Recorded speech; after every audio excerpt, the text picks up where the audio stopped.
예레미야 50장 1절로 5절까지의 말씀입니다. 우리 함께 합독하도록 하겠습니다. 여호와께서 선지자 예레미야에게 바벨론과 갈대아 사람의 땅에 대하여 하신 말씀이라.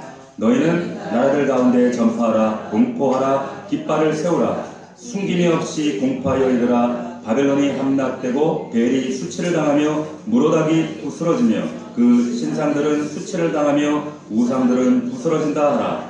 이는 한 나라가 북쪽에서 나와서 그를 쳐서 그 땅으로 황폐하게 하여 그 가운데 사는 자가 없게 할 것임이라. 사람이나 짐승이 다 도망할 것임이니라.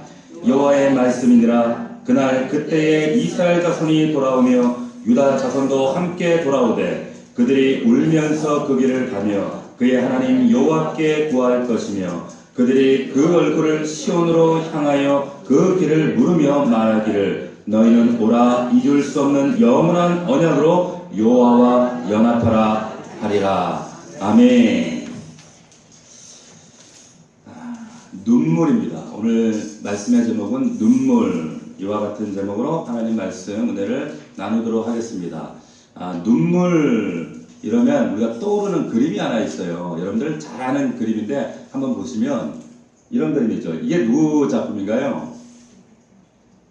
이 작품이 오래전에 삼성가의 비자금으로 알려졌던 그런 그림입니다.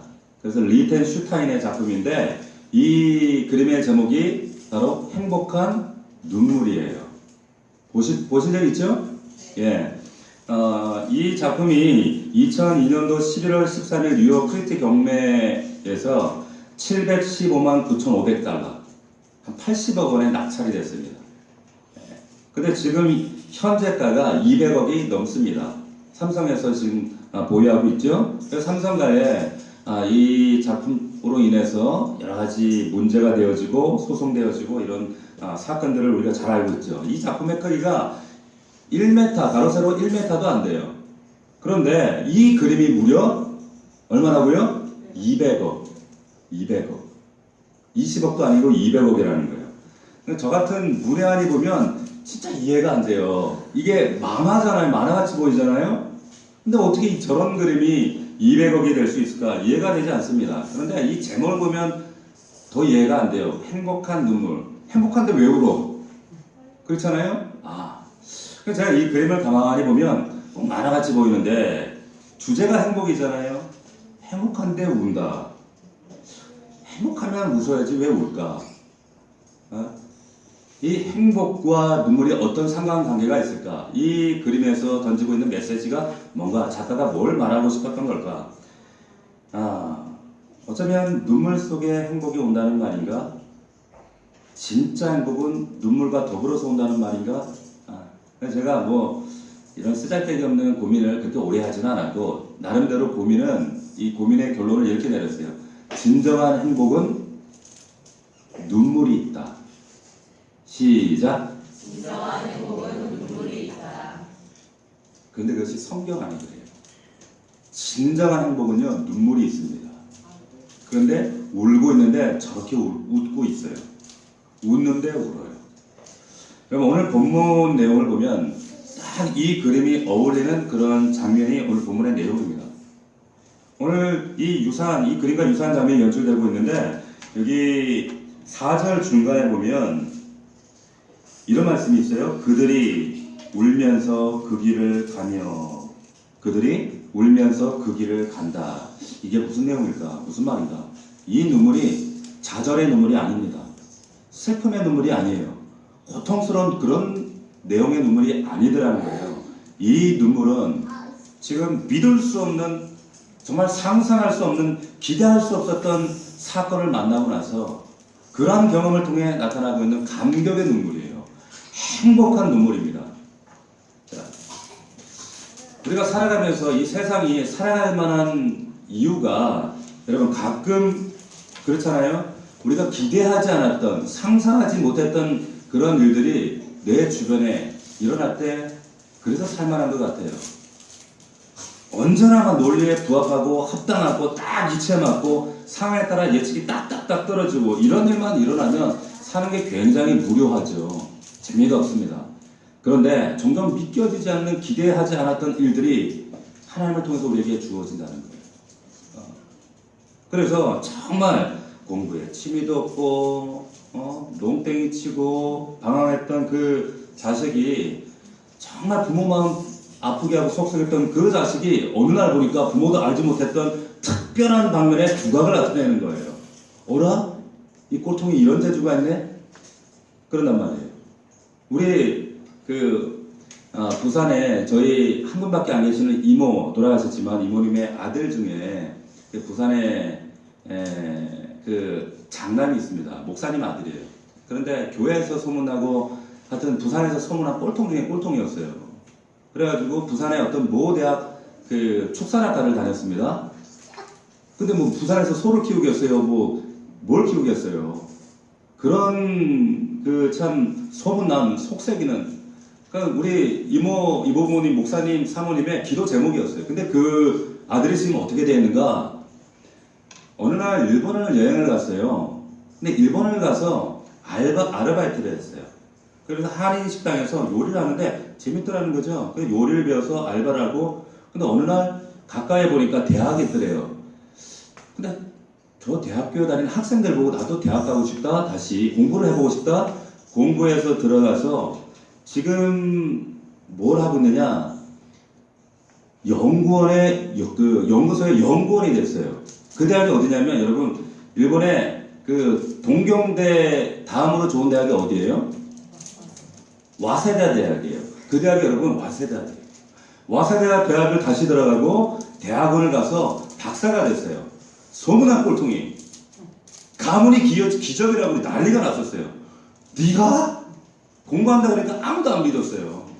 하나님이 이런 기적을 베푸시더라고요. 그래서 지금도 와세다 대학 그 연구기관에서 어떤 일을 하는가 하면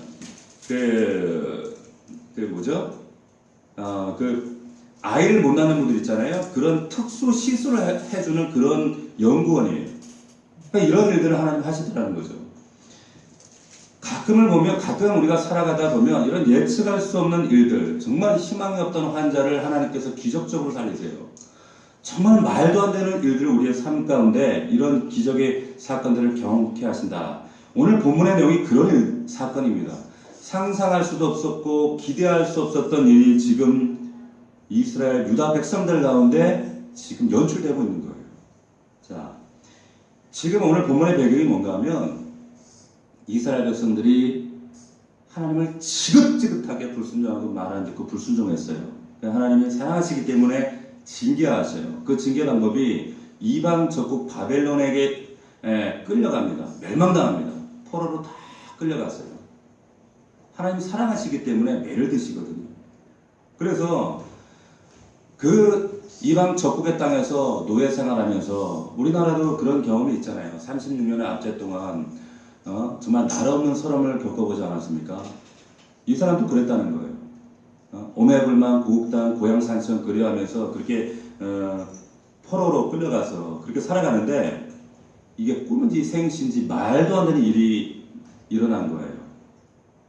왕의 조서가 내려옵니다. 너희들 고향으로 돌아가라. 가서 성전 지어라. 이방 나라 왕이에요. 그런 사건이 지금 이루어진 거예요. 그 배경 가운데 이들이 지금 이런 눈물을 흘리는 겁니다. 이 배경을 그대로 설명하고 있는 말씀이 시편 126편에 있는 말씀입니다. 제가 한번 읽어드릴게요. 여러분 잘 들어보세요. 이 사건을 그대로 고백하고 있습니다.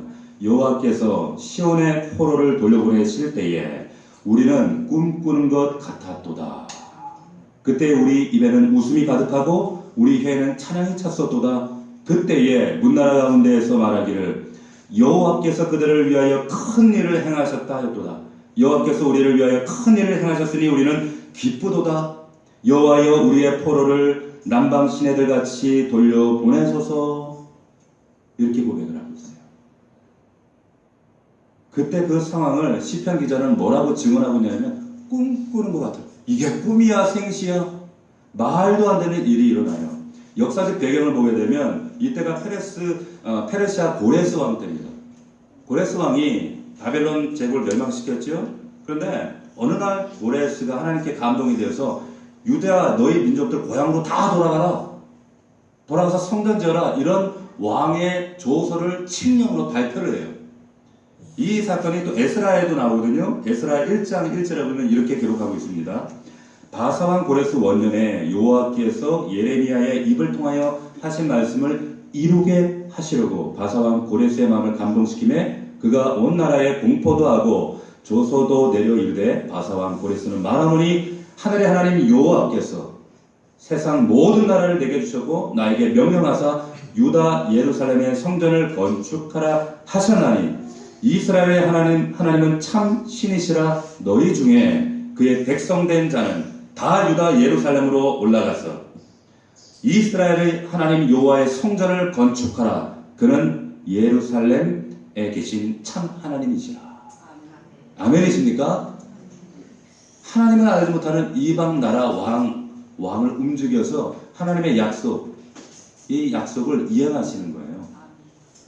이 조서를, 이 발표를 들은 이스라엘 백성들 심정이 어땠을까요?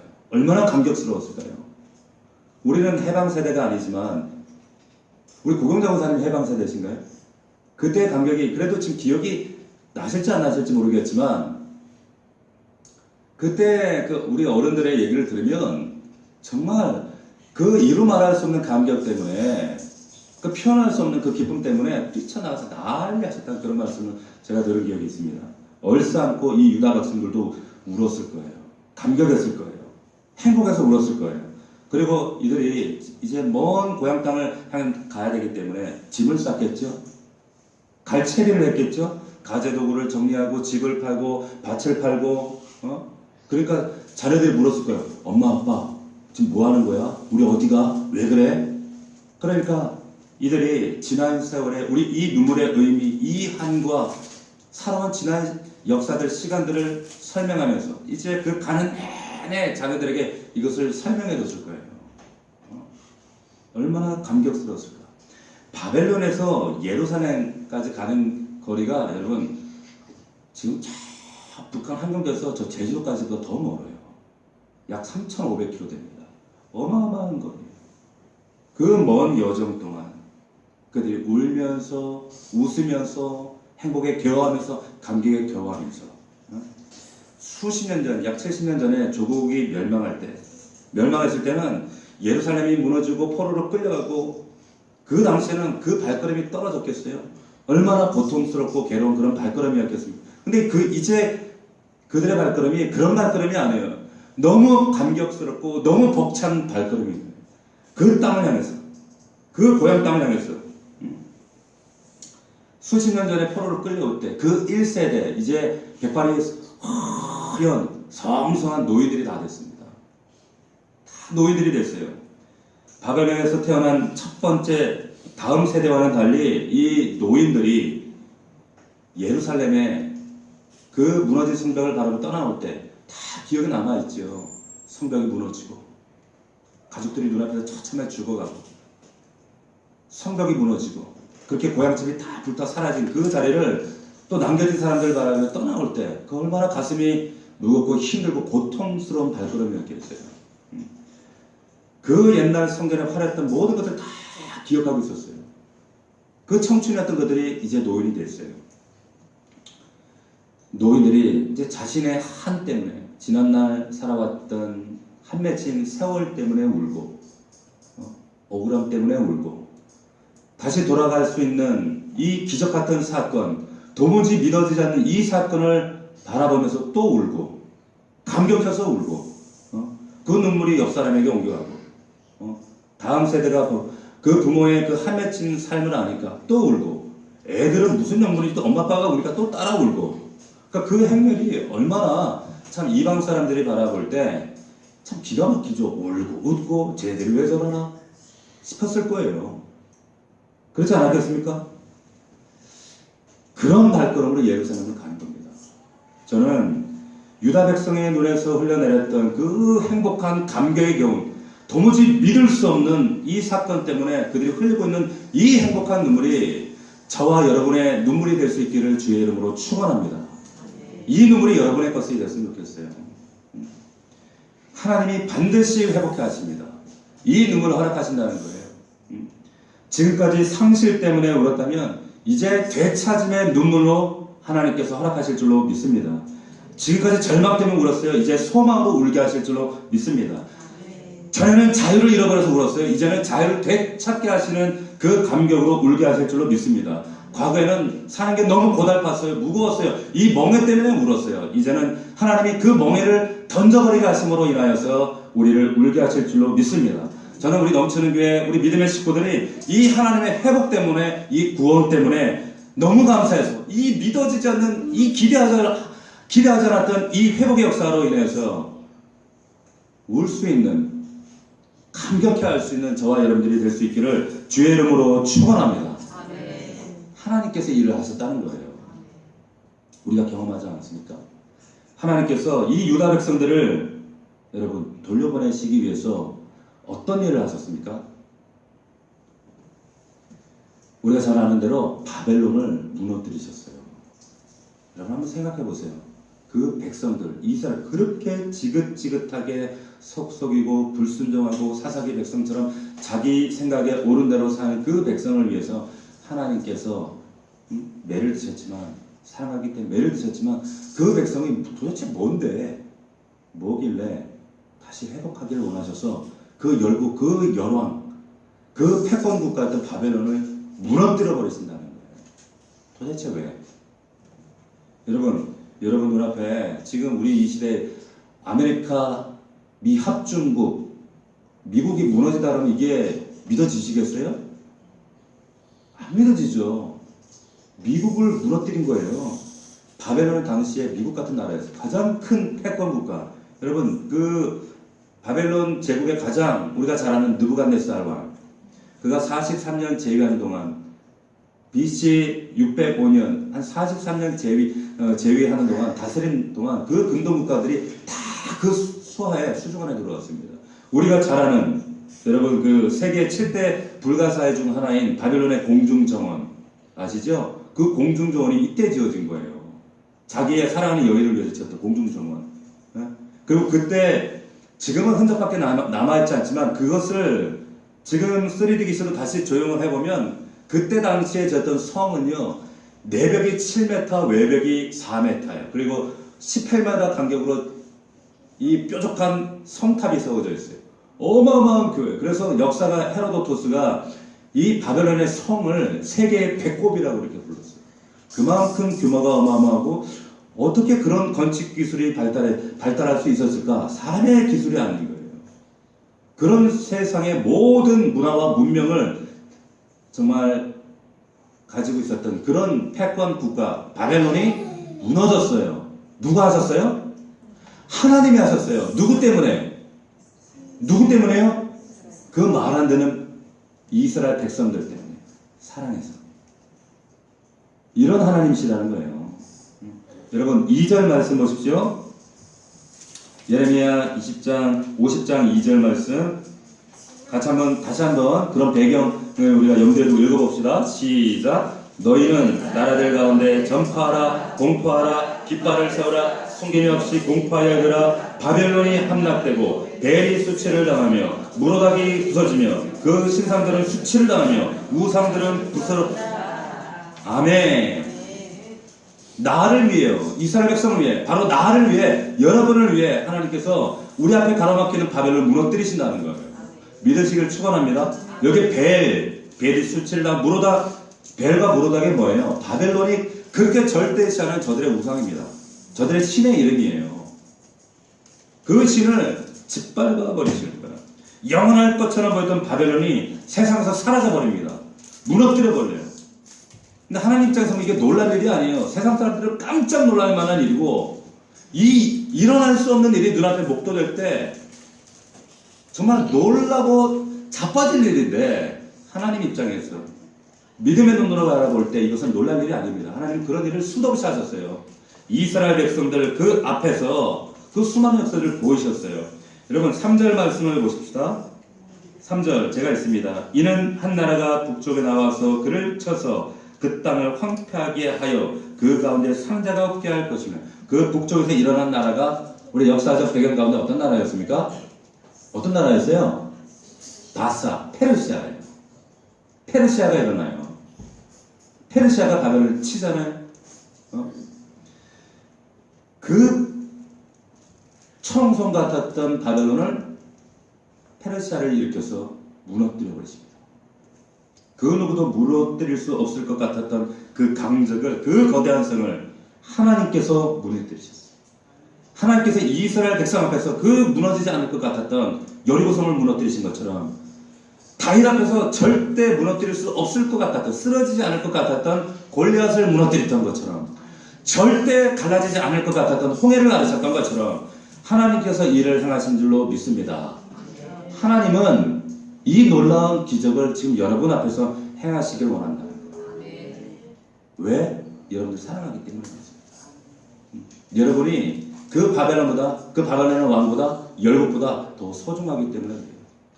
여러분, 저는 하나님께서 우리의 인생과 우리의 가정과 일터를 위협하고 우리를 울게 만들고 우리를 낙심하게 만드는 이런 대적들, 이런 성들을 무너뜨려 주실 줄로 믿습니다. 이게 약속이에요. 약속이에요.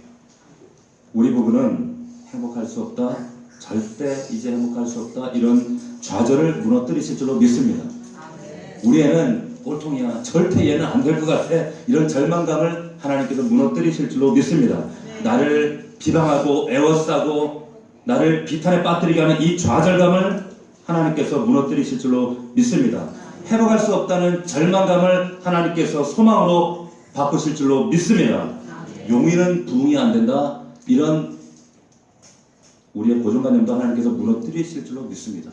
여러분, 이 동네에 이단이 얼마나 많은 줄 아세요?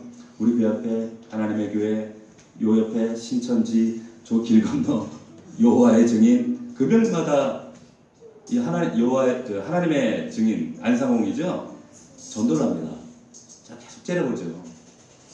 째려봐요. 얼마나 영적으로 이곳이 치열한 동네인지 몰라요. 이 갇혀 있는 동백안에 그렇게 이단들이 많고 영적 싸움이 치열하고, 먹고 살기 바쁘다, 내 코가 석자다, 하나님은 그냥 적당한 하나님, 적당한 거리에서 하나님을 마음에 안 들어요. 귀에 하나님의 말씀을 듣지 않아요. 이런 세대 가운데 하나님은 무너뜨리세요. 우리가 할 수 없을 것 같은 이 청성 같은 이런 모든 대적들을 무너뜨리시는 하나님이신 줄로 그 하나님을 바라보기를 주의 이름으로 축원합니다. 여러분, 기억해야 될 것이 있습니다. 그게 뭐냐? 바벨론이 멸망하고 유다가 다시 고향 땅으로 돌아가고 귀환하고, 이 모든 것이, 이런 모든 결정된 이 하나님의 계획들, 이 계획들이 우연히 이루어진 게 아니에요. 우연히 어느 날 갑자기 결정된 일이 아니에요. 하다 보니 그렇게 된 게 아니라는 거예요. 며칠 전에 제가 그 모 일간지를 이렇게 보다가 어떤 우리나라 대기과학 기상청에 근무하는 과학자가 이런 어떤 칼럼을 연재했는데, 그 과학자가, 세상 진화론을 주장하는 과학자가 세상을 바라보는 세계관이, 그 문장 안에 우연이라는 단어가 얼마나 많은지 몰라요. 우연. 모든 게 우연이라는 거예요. 제가 한 구절만 발췌를 했어요. 한번 들어보세요. 우리의 생존은 이러한 우연의 기반을 두고 있다.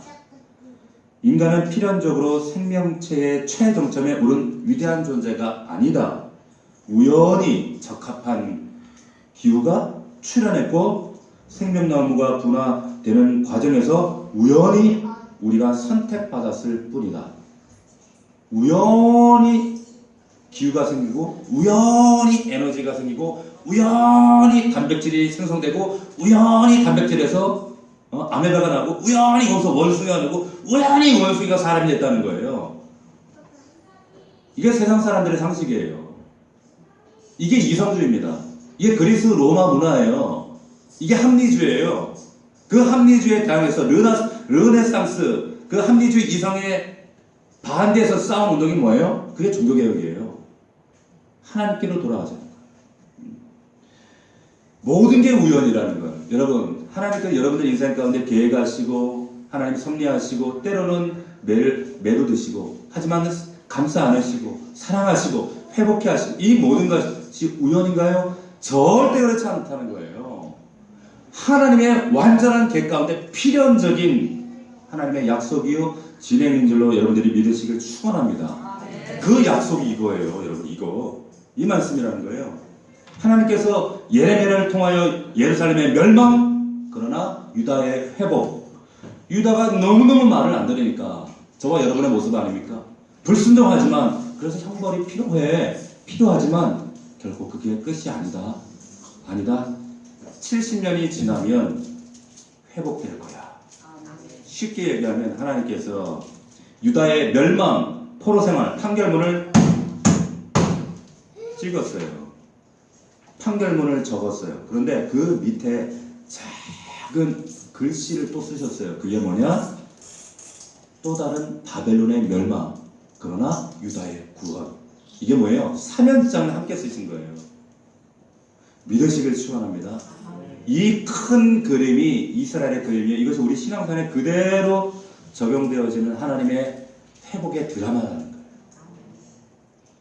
그래서 우리가 눈앞에 보이는 현실과 고난 때문에 일희일비 원망할 필요가 없다는 겁니다. 여러분, 우리가 어쩌면 우리가 구원받았을지도 모르는, 구원받을지도 모르는 그런 존재가 아닙니다. 그런 존재가 아니에요. 우리의 구원 이미 이 자리에 앉아있는 저와 여러분 구원은 이미 하나님께서 작정하셨어요. 완전히 하나님께서 생명과 복으로 이미 약정하신 그 약속 안에서 여러분들의 삶이, 신앙이 반드시 해피엔딩으로 끝나도록 하나님께서 이루어 놓으셨습니다. 믿으시길 축원합니다. 하나님 우리 편이세요. 우리 아버지시라는 거예요. 이 큰 그림 안에서 하나님께서 우리에게 허락하신 이 행복한 눈물이 허락되어질 수 있도록 여러분들이 믿음 안에서 싸워 승리하는 저와 여러분들이 되기를 주의 이름으로 축원합니다. 자, 그렇다면 그럼 우리가 이제 어떻게 살아야 되는가?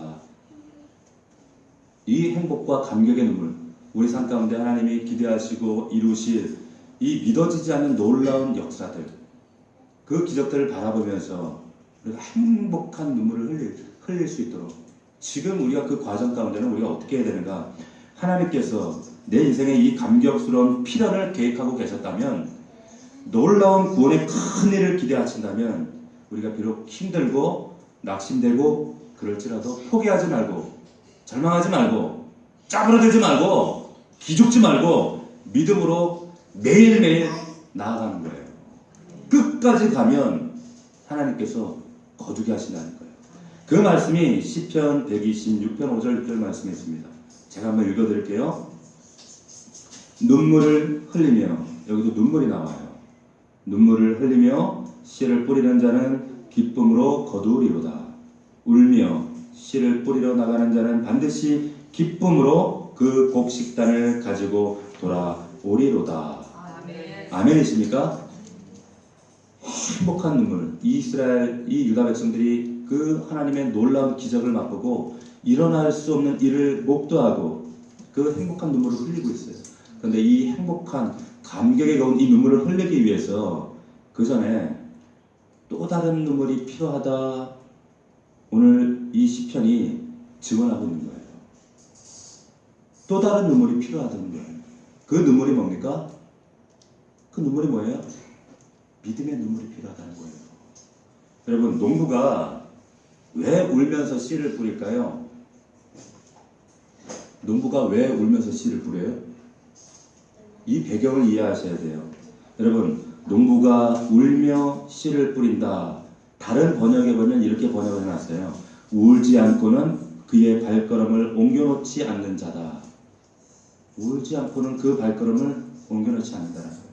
어떻게 보면 믿음의 걸음은 그래서 반드시 이 눈물이 필요해요. 고난이 있어요. 근데 이 눈물로 씨앗을 뿌리기 때문에 이런 정말 이 행복의 눈물도 우리 안에 복받쳐 올 수 있다는 거예요. 울며 씨를 뿌리러 나가는 자, 이 문자적으로 번역하면 그의 씨 주머니를 들고 울면서 나가는 자. 씨 주머니가 뭐예요?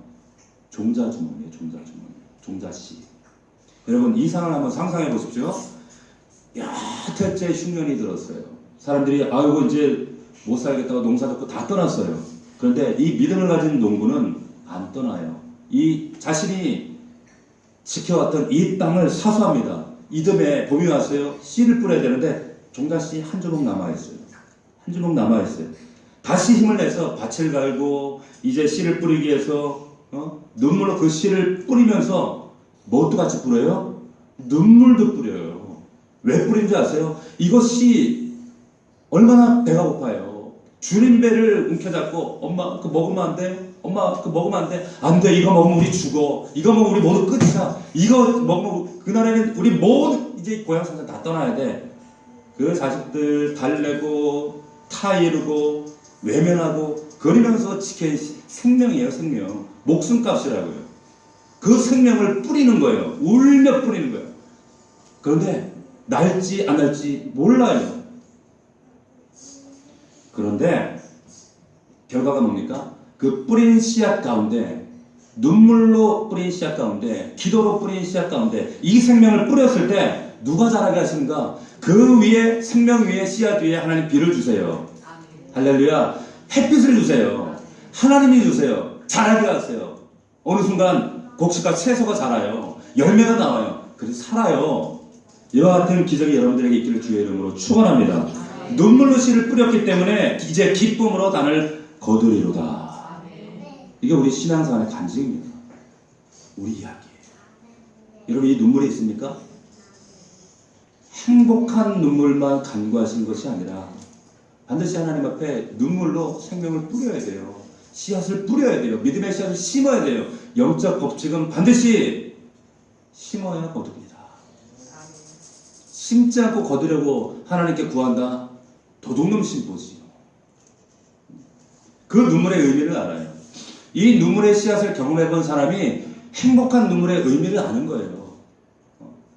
바벨론 땅의 그 고난과 눈물과 고향 땅, 그 잊혀지지 않은 아름다운 고향 산천 그 고향 산천을 향해 나아가는 그 기쁨의 그 발걸음, 행복의 겨운, 그 고백이 어떤 고백인지를 아는 거예요.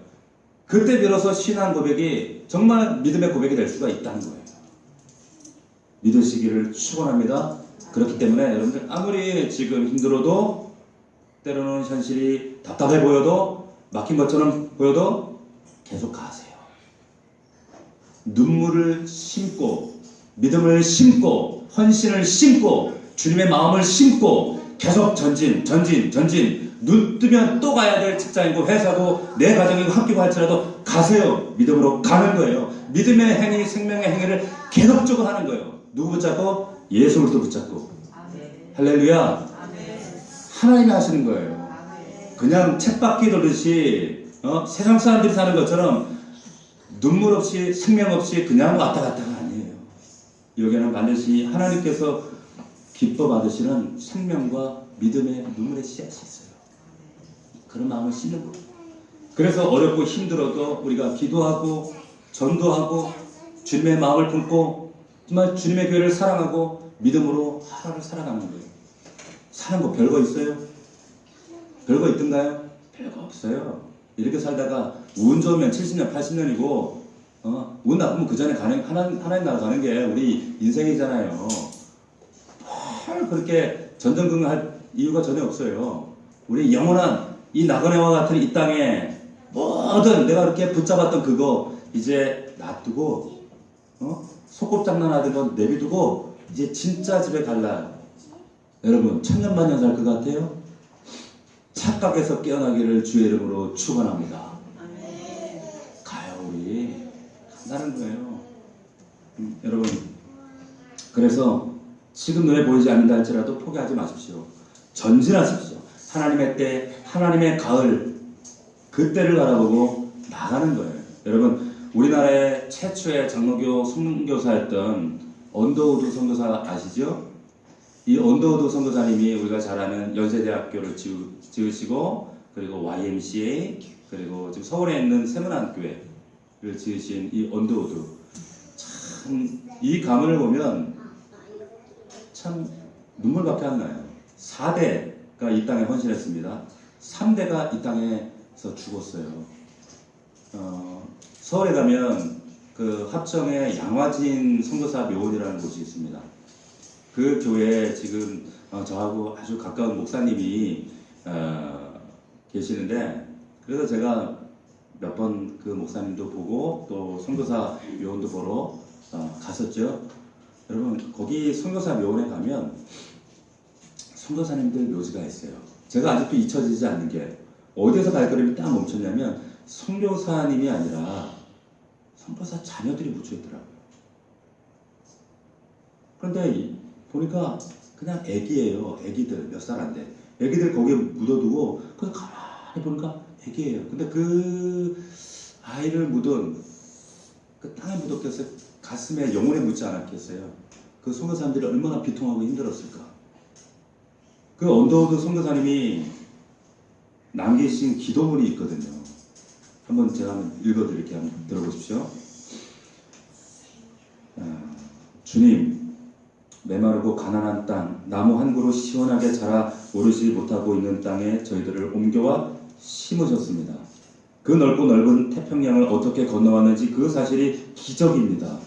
주께서 붙잡아 뚝 떨어뜨려 놓으신 이 아득한 이 땅, 지금은 아무것도 보이지 않습니다. 보이는 것은 고집스럽게 얼룩진 어둠뿐입니다. 어둠과 가난과 인습에 묶여있는 조선 사람들 뿐입니다. 그들은 왜 묶여있는지조차도 모르고, 묶여있는 것이 고통이라는 것도 모르고 있습니다. 고통을 고통인 줄 모르는 자에게 고통을 벗겨주겠다고 하면 의심부터 하고 화부터 냅니다. 조선 남자들의 속셈이 보이지 않습니다. 이 나라 조정의 내심도 보이질 않습니다. 장옷을 쓰고 다니거나 가마를 타고 다니는 여자들은 영영 볼 기회가 없으면 어떡하나 하는 생각도 듭니다. 조선의 마음이 보이지 않습니다. 그리고 저희가 어떻게 될 것인지 알 수 없습니다. 그 일이 어떻게 나타나게 될는지 조금도 보이지가 않습니다. 그러나 주님, 순종하겠습니다. 지금은 우리가 황무지 위에 맨손으로 서 있는 것 같으며, 지금은 우리가 서양 귀신, 양귀라고 손가락질 갖고 있사오나, 저들이 우리의 영혼과 하나인 것을 깨닫고 하나님 나라의 한 백성 한 자녀임을 알고 눈물로 기뻐하는 날이 있음을 믿습니다. 이곳이 이 땅이 머지않아 은총의 땅이 되리라고 저는 믿습니다. 주여, 오직 제 믿음을 붙잡아 주시옵소서. 아멘이십니까? 여러분, 이 심정이 우리하고 피 한 방울 섞이지 않은 미국 장로교 한 목사가 그 갓난아이 데리고 와서 이런 절규에 고백을 하셔요. 이들을 인해서요, 전 세계 전무후무한 한국 땅에 이 100년 남짓한 역사 가운데 한국이 변혁이 된 거예요. 복음이 들어간 나라가 변화되지 않은 나라가 없고, 변화되지 않은 가정이 없고, 변화되지 않은 민족이 없어요. 가장 전무후무한 역사적인 증거가 바로 대한민국이에요. 여러분들이 지금 이 자리에 앉아있는 이유도, 우리가 편안하게 살아가고 있는 이유도 이분의 기도 때문인 줄로 믿으시길 축원합니다. 포기하지 않고, 낙심하지 않고, 눈물을 뿌려가며 믿음의 씨앗을 뿌린 거예요. 생명의 씨앗을 뿌린 거예요. 그럴 때 하나님 거두게 하신다는 겁니다. 어떤 마음으로 뿌려요? 어떤 마음으로 뿌릴까요? 여러분, 4절 말씀, 50장 4절 말씀 보십시오. 여기 마지막 절에 보면 그들이 울면서 그 길을 가며, 뭐라고요? 그의 하나님 여호와께 구할 것이며. 여호와께 구해요. 세상 구하지 않아요. 세상 방법 구하지 않아요. 애굽을 구하지 않아요. 다른 것 구하지 않아요. 그럼에도 불구하고 이 하나님의 회복의 그 날, 구원의 날을 바라보면서 그냥 가는 거예요. 묵묵히 가는 거예요. 물으며 오직 하나님께 구하며 하나님만 바라보는 거예요.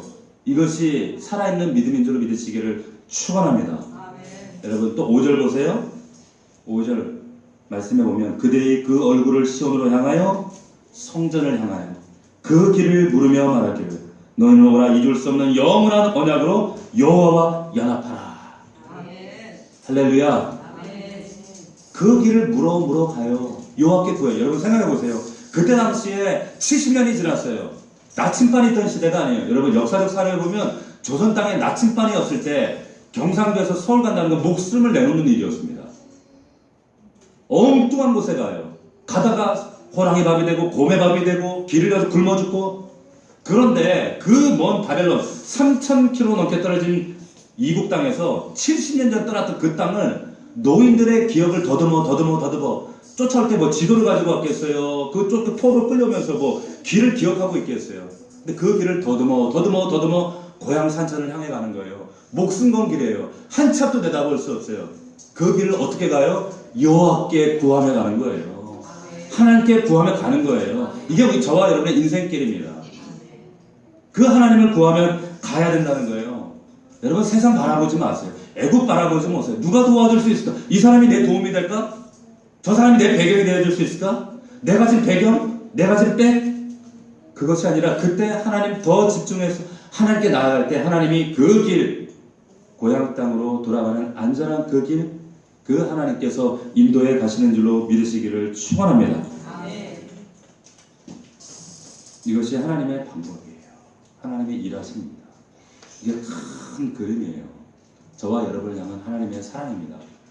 여러분 찬송가 456장에 보면 우리가 잘 아는 찬양, 그 손 못자국 만져라 이런 찬양이 있죠. 거기 보면 가사에 거친 세상에서 실패하거든. 누구 봐라? 세상 봐라. 세상 도움 찾아가라. 누구를 찾아가서 도움을 구하라. 아니요. 그 손 못자국 만져라. 고된 일 하다가 힘을 얻으리. 그 손 못자국 만져라. 내가 어둠 속을 걸어갈 때 그 손 못자국 만져라.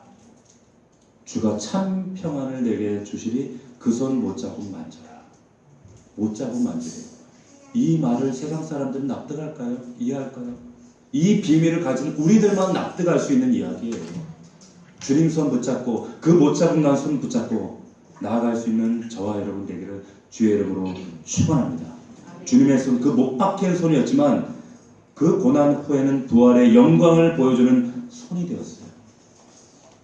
눈물로 의지하고 그 주님 붙잡을 때 우리가 당도할 수 있는 그 땅, 하나님의 의도하신 진짜 회복, 진짜 구원, 세상의 어떤 풍파가 우리를 압도해도 흔들리지 않을 수 있는 정말 행복한 눈물로 살아가게 되는 거예요.